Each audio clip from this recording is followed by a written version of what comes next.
Welcome to BI 348 class video number 27. Hey, if you want to download this file, BI 348 chapter 2.5, Excel data transformation methods, the Excel file, or you want to download the PowerPoints, click on the link below the video. Hey, this chapter is not in the textbook, and it is, well, wait a second. What's this whole series? It's business analytics. And what do we always start with when we're doing analytics? Well, we almost always start with some data set that may or may not be in a proper data set, and it may or may not be in Excel. So, of course, one of the most important topics is learning how to import, clean, and transform data so we get it into Excel and it is in a form that we can use to do our analytics. Now, in our PowerPoints, I'm going to go over just a few slides. I'm going to jump over to Excel. Hey, our topics, we're going to look at Excel built-in features to clean and transform data like formulas, the amazing flash fill, text to columns, and Power Query. Then we'll talk about importing data. And for importing, cleaning, and transforming data, there's nothing more amazing and powerful than Power Query. And so that will be the bulk of this week. We'll just be using Power Query to get the right type of data so we can do whatever it is we'd like. And we'll briefly talk about data, dashboards, and we'll introduce the data model in Excel 2013. Now, here's a list of all of the Power Query, because besides this first video, all the rest of the videos are going to be topics about Power Query, and there they are. There's 9 topics. Actually, there's 10 because the first one will involve 2 amazing examples. Now, let's go over to Excel. And now this video is just going to be how to use regular features like formulas, text to columns, flash fills, and even Power Query to deal with data that you already have in your Excel workbook. Later videos will be all about how to go and get data from various sources, import it, clean it, etc. Now here's our first example. We're given a data set. It's a simple questionnaire that we sent out. Where do you currently live and where would you like to live? And if I control down arrow, so there's like 100, almost 150 answers. Now here's how the data set comes in. If I build a pivot table, it's not going to have labels that are very helpful for the viewer of the report. So here's our little legend, right? BC means big city, C means city, R rural, S suburb, T town. And so we would really like to have these labels in our pivot table. No problem.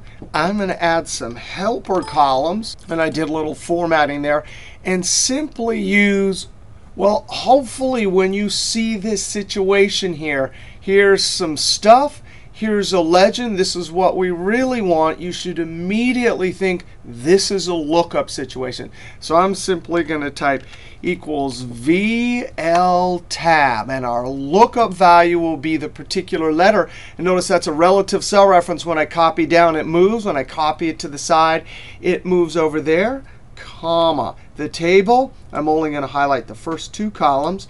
F4 to lock it, comma, column index number. The second column has the thing I want to go and get and bring back to the cell. So I type a 2, comma. And although this column is sorted here, we could use approximate. I'm still going to use exact match just in case this is not sorted. 0 for false, close parentheses. Control Enter, copy it over to the side, and then double click and send it down. Control down arrow and F2 just to make sure we got it right. It looks like it's working. Control home.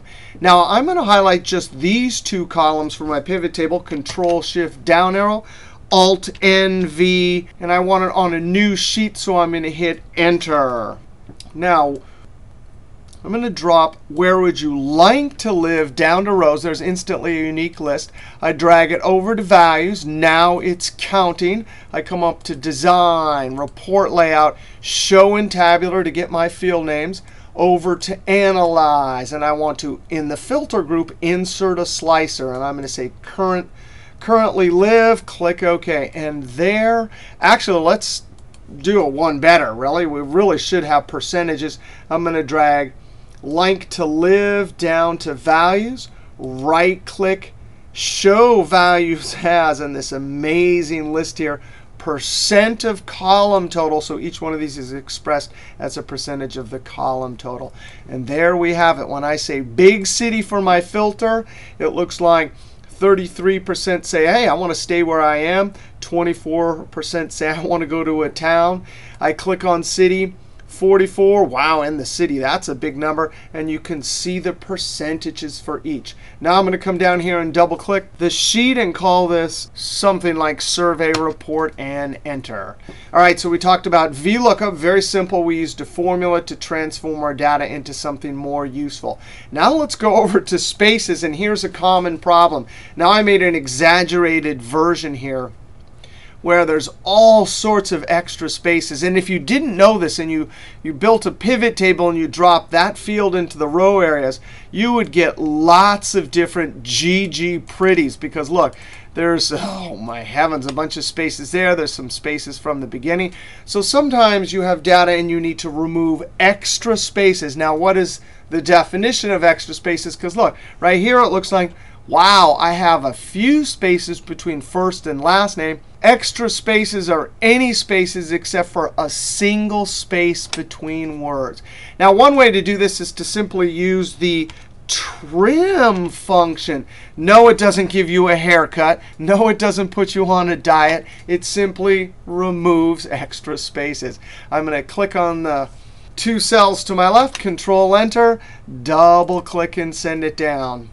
Click in the top cell, Control-Shift down, or watch this, right-click, and I'm going to hit the Format Painter. Scroll all the way up to the top, and then boop, to paste just the formatting. Clean Sales Rep will be our field name. Now, I'm going to click on the D and point to the edge with my Move cursor and click and drag, because certainly that is one awesome option. But watch this. I'm going to copy and paste here, and then delete the formula, because here's a formula, and I better add some green here. And the advantage to formulas is simply that they update. If that data changes, this will automatically update. Not only that, but in this situation, sometimes, I think I can type trim faster than I could do some other feature. But again, formulas are not the only way. And in fact, this is probably the most amazing way. I simply type clean sales rep as my field name, and I'm going to use flash fill. Now, flash fill only works in Excel 2013 or later. I'm going to type the correct name, battalion, space, just a single space, and pretty. Now, what I'm doing if I'm using flash fill, and in fact, anytime you type next to a data set like this, flash fill will try to interpret what you type as an example of the correct data type. And Microsoft calls this programming by example, because Excel will try to, behind the scenes, build a little program to fix the data. But watch this. When I hit Enter, and now I'm going to type GG, instantly flash fill gives me this ghost list. And because I typed a name that exists right there with no spaces, with a single example, it guessed, and it looks like it's correct. When I hit Enter, that is amazing. Now, flash fill doesn't always work with a single example. Sometimes you have to give it 2 or 3 examples. Control asterisk, and I'm going to add a border. Now, a lot of the examples we do, this particular section, I'm not going to build reports. We're just going to see how to clean the data. So very clearly, there are 2 examples. Now let's go over to ISO dates. Now, oftentimes you get dates in this form, year, month, day. And we need to get them to proper serial number dates. Now, there's a few ways we can do this. There are a lot of different formulas that will do this, and I'm going to show you my favorite one here. Now, this is not the fastest method. However, again, why do we have formulas? In case this data changes, the formula will instantly update. And we're actually going to use the text function. Now, the text function takes numbers or numbers that are stored as text, and with a custom number format, we'll convert it to that custom number format as a text item. Now I'm going to say, hey, look over there, comma. And the number formatting we're going to use, and this is really kind of a hack, we're going to use a number formatting that is usually only used for Social Security. So I'm going to say 0000 because there are 4 digits over here that represent year, dash 00, that's for the month, dash 00, those are for the days. Now, of course, the text function converts it to text. So when I enter this, that's text. And that is not going to help us. But F2, anytime we have a number stored as text, we can do any math operation on it, and it will instantly convert it back to a number. And the math operation I'm going to use is +0. And check that out. That's the serial number, Control 1. And now we can apply whatever date number formatting we want. You got to be kidding me. Now I'm going to actually move this over here for a second. Add some green, double click and send it down. Highlight that whole column and then move it over a little bit. Control up arrow. And we could go to any one of these and see, sure enough, it is giving us exactly the right date. Now, again, that's not the fastest way. Here is the fastest way. And I'm not going to highlight the text. I'm going to highlight the actual date, Control-Shift down arrow. And it is text to columns. And this has been around forever. If data ribbon, text to columns. It doesn't matter. We're just going to go next, next. Because here's the magic button to click. We want to say, hey, ours are stored as year, month, and day. Now notice it says A2. And oftentimes, you absolutely don't want those there. So you'd simply click Finish, and it would dump all of the serial number dates into this column, replacing it. But just to illustrate, I'm going to paste it off to the side like in E2. And when I click Finish, you got to be kidding me. Text to columns. So if you're just in a hurry, that is the fastest way. And text to columns goes way back. Now, a more recent way that we can do this is Power Query. And again, I wouldn't use Power Query if I just have this data set and I needed to do it quickly. But I want to show you that Power Query will do it pretty easily, because oftentimes when you're importing data right from the outset, before you even get the data into Excel, the dates are coming like this. So Power Query has no problem. And actually, it's almost as easy as text to column. So watch this. I'm going to highlight that. And I'm actually going to copy it over to the side, because you cannot use Power Query to get data from Excel unless it's an Excel table, which means you have to go Insert and convert it to a table, or Control T. And we'll actually do this in an example coming up. Or you've actually at least one time turned on the filter. Now watch this. See, it says Control-Shift-L. I'm just going to Control-Shift-L. And watch this. I'm going to turn it off. So my trick, if I'm using Power Query and I don't need Excel table feature, which would create dynamic ranges, I just want to quickly do something in Power Query, I just Control-Shift-LL.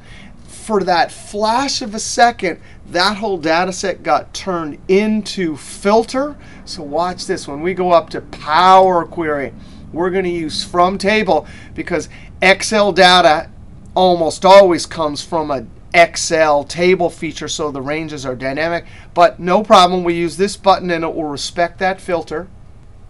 And there they are right there. But notice over here, it took the actual sheet name and said Filter Database. That's pretty cool. I'm going to leave it like that. All you have to do in Power Query is click on the column, Transform, and Data Type. I want to say Date. And you got to be kidding me. That is amazing. Now we have to close and load to. And we're going to do this a lot in this chapter. Close and load to. I'm selecting the bottom one. Close and load just puts it as an Excel table on a new sheet. I'm going to say close and load, because I want to choose table. And then I can choose whether to put it on existing sheet or a new worksheet. Later, we'll see the amazing only create a connection. Existing worksheet, I'm going to select, click that button there. And I want to put it like in J1. Click OK. Click load. And there we have our workbook query. I'm going to Scroll over, and there are our dates. Now I'm going to close this. Control and roll. Clearly, there are multiple ways. Formula, if you want it dynamic, that great. In essence, is Social Security type custom number formatting +0. Text to columns is the fastest, the absolute coolest. And then, of course, Power Query. Now I want to go over to the sheet, count yes and no. Now here we have a field that's city and region, and we really want city here. Formula, flash fill, text to columns. They all can do it. Now if you wanted to do it with a formula, notice that it looks like the first 8 characters is Oakland. The first 4 characters are Reno. So from the left, we need 8 characters and then 4. Well, we could use the left function, but we need a dynamic number of characters. Search function is the perfect function for this. Equals S, and there's a search and a find that will both search for a particular character like comma and tell you the position. Search happens to not be case sensitive, so I'm searching for finding the text in double quotes. I always want to find a comma in double quotes. Comma within, boom, that relative cell reference. Close parentheses. When I hit Control Enter, it tells me it found comma at 8. Double click and send it down. Right here, it found comma at 5. Now we can use that formula result inside of the left, because left will take characters from the left. 8, 5. Oh, wait a second. We need to subtract 1. The active cell at the top, I'm going to hit F2 and amend this formula because I don't really want 8. I want -1. Now I'm going to populate this edited formula all the way down with Control and Enter. And now we have exactly from the left 7, 4. That will work. F2, and right at the beginning after the equal signs, left. It wants the text. Boom. Comma. There's the number of characters. I come to the end. Close parentheses. Control Enter to populate that all the way down. Now formulas are much more complicated than either one of these methods, but again, that's dynamic. Flash fill. Oh my heavens, watch this. Oakland, Enter. As soon as I type an R, my ghost flash fill list comes up. I have given it 2 examples. A full, give me everything before the comma, and then as soon as I type an R, it's guessing that I want everything before the comma. And when I hit Enter, that is amazing. We can also use text to columns because remember, flash fill is only in Excel 2013 or later. Control-Shift down arrow. And I'm going to use the keyboard here for text to columns in 2007 and later, Alt-A-E. Delimited, we definitely have a comma which separates the 2 fields in essence. I'm going to click Next. We do not want tab. We want to say comma. And look at that. Now, we're not going to need this second column here. So when we go Next, I can simply click on the region. Do not import. Not only that, but if I replaced it right there, I'm not going to replace it. I'm going to put it in destination M2. And when I click Finish, exactly the same thing as flash fill and our formulas. Earlier versions, and you want a quick and easy way, text to columns. Flash fill 2013 or later, and dynamic, use that left and search. Now we want to go over and look at a much more complicated situation. I want to go over to description. And here it is. We got a data dump into our spreadsheet that has only the description from the transaction. And it looks like we have the department or category, the actual product, then we have a date, and we have a sales number. And we need to break this apart. Now, we can definitely do this with formulas, but it's going to be pretty complicated. The real answer here, if you have Power Query, is to use Power Query. However, we do want to look at formulas to get the date and the number. It's important that we are familiar with text functions. Now, in the prerequisite for this class, Business 218, if I go over to the note sheet, we covered all these different text functions for extracting data. These are also over in the PowerPoints. Now, let's try and get at the date first. I added some field names and some formatting. Now, if we're going to get the date, notice the pattern is definitely dash, dash. So if I were to use the search function, and look for this, I might get that. But you know what? I'm actually going to use the substitute function and find the second occurrence of this dash and get rid of it. That'll make the actual text easier to deal with. So I'm going to look at the substitute. And all it does is you say, hey, what the text is, comma, what the old text is that you're searching for, in double quotes that dash, comma, the new text is going to be double quote, double quote. That's the syntax for nothing inside of substitute, comma, and then look at that. Not all text functions give you the options for instance number instance 1, instance 2. So I'm going to put 2, close parentheses, Control Enter. I'm actually going to widen this. And then double click and send it down. And you can see, sure enough, it's missing that second dash. Now I'm going to amend this because I want to use the mid function. And the mid function lets us take from the middle part of a text string.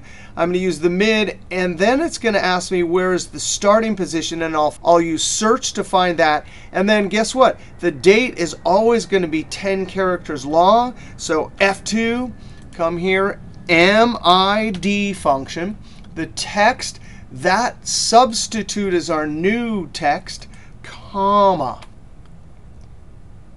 I need to find the dash, and notice the actual dash is in the same location in the original and in our new text.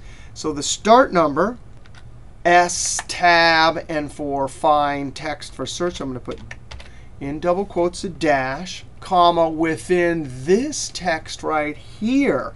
Notice again, we're allowed to do that because the dash is in both text strings in exactly the same location. Close parentheses. If we're having a start number, dash is there. We're going to need to add 1 and 2 to get to the 0, plus 2, comma. Number of characters, it's always going to be 10. I think it's 10. Yep, that's 10. So 10, close parentheses, Control Enter, double click and send it down. We can see it's text, so I'm going to F2 plus 0. Any math operation will convert it back to a number. Control Enter to populate that edited formula all the way down. Control 1 to open up format cells. Date, click OK. Wow, that was pretty complicated. Now, sales. Now notice it's always going to be at the end, but really we can search for that $sign since it's the only one here. And we're going to use not substitute, but replace. Now replace is slightly different. We'll give it that text. It needs a start number and number of characters. Now the start number, I'm always going to start at the beginning. So I'm going to type just a 1, comma, and this number of characters. So from 1 all the way up to the $sign. So search, and I'm searching for a $sign in double quotes, comma, within this text right here. And what this will do, number of characters, it'll say from 1 all the way up to that, whatever position that is. And we're going to take that increment from 1 to whatever and replace it with double quote, double quote. That'll be the syntax we're using inside of replace to say, don't put anything. Close parentheses, Control Enter. Wow, that's pretty cool. And notice we always have our default alignment to the left as a visual cue immediately saying that's text. So F2 plus 0, Control Enter, double click and send it down, Control 1, and I'm going to do something like currency, click OK. Now that is definitely quite complicated. And the only time we'd want to do something like that or something like this is when we want it to be dynamic. Now we want to see Power Query. I'm going to click in the top cell, Control-Shift-Down arrow, Control-C, arrow, arrow, arrow right here, Control-V. Because remember, if we're going to use Power Query, this needs to be either a filtered data set or a table. I'm going to Control-T to convert it to a table and hit Enter to get that OK button. I absolutely want to go Design and up to Properties. I want to name this. Or if you do this a lot, you're using Power Query, Alt-JTA will get you right up to the Properties. Give me a name, and I'm going to call this Descriptions and Enter. Now I can go up to Power Query from Table. And there is our descriptions name. It took it for our query name. We're going to click on this. And hey, I think pretty much we can use home, split column. We have looks like a colon and a space delimiter. We got some dashes. So I think this is going to be quite easy. We'll say split by delimiter. And for the first one, we're going to get at that colon. So I'm going to click the drop down and point to custom. Right here, I'm going to say colon space. And certainly, this is pretty cool, different than text to columns. We have at leftmost delimiter, at rightmost, and at each occurrence. We only have one, so I simply need to put. Actually, let's make a mistake here. Watch this. This is another amazing feature about Power Query. I'm going to put just a colon, click OK, and it will obey me and split it. But whoa, there's an extra space there. And here's something awesome. I don't know how many times I've used this learning Power Query. You can simply X this out, and notice it did 2 steps. And it will totally remove those and get us back. So now when I click the column, split, delimiter, drop down, custom, colon, and a space, I'm putting 2 in there. When I click OK, that is beautiful. No extra spaces there. Now let's click on this column, and I want to split it with a space dash space. And notice the date and the sales amount are separated by the same series of delimiters. Split by delimiter, custom, space dash space. And when I click OK, boom, there it is, split apart. Now we want to make sure that each one of these has the correct data type. So date is usually the one that gets us in trouble. Those are both text. Now we can double click and name the columns. Department, double click, product, double click, date, double click, sales, and enter. Now we have our steps. We have our name, close and load to table. We're going to dump it into our spreadsheet. Later, we'll see this awesome option here for data model. We're going to put it on this existing sheet and click the collapse button. And we'll put it somewhere like G1. Click OK. Click load. And sure enough, there it is, 68,000 records. Split apart into our 4 fields. Power Query certainly is easier. And we want to check out the fact Power Query is dynamic also. Now, this data set over here, if I come over and change this first transaction to 1002.2, when I hit Enter, formulas are instantaneous. There we go. Now over here, if we change this to 22, oh, it doesn't update. No, it's just not instantaneous. You have to come and right-click refresh. And it actually goes through all of the steps of taking the data, transforming it, and bringing it over here. Now, actually, this is sort of a silly example because the only time you're going to get a data set like this is from a data dump, where this is like the description from a transaction or something like that. But nevertheless, we saw how to, with formulas, extract data from, in this case, the middle and end. And then we saw how to take the same exact descriptions. Power Query made it a lot easier to transform all of the columns. So in this video, this first video for this cleaning and transforming data section, we saw how to do Power Query and some formulas on a description. We saw back on the count yes and no, we saw how to do formulas, flash fill, and text to columns to get just the city from city and region. Back on ISO dates, we saw how to use text to columns, formulas, and Power Query, noting that if it's a one-time deal, text to columns is pretty fast and easy. We saw how to use flash fill and the trim function to get rid of extra spaces. And then back over here on unhelpful labels, sometimes we get data, and if we make a pivot table, those are not good labels. So we simply used VLOOKUP to help transform our data. Now, next video is going to be our first of many Power Query videos about importing, cleaning, and transforming data. All right, we'll see you next video.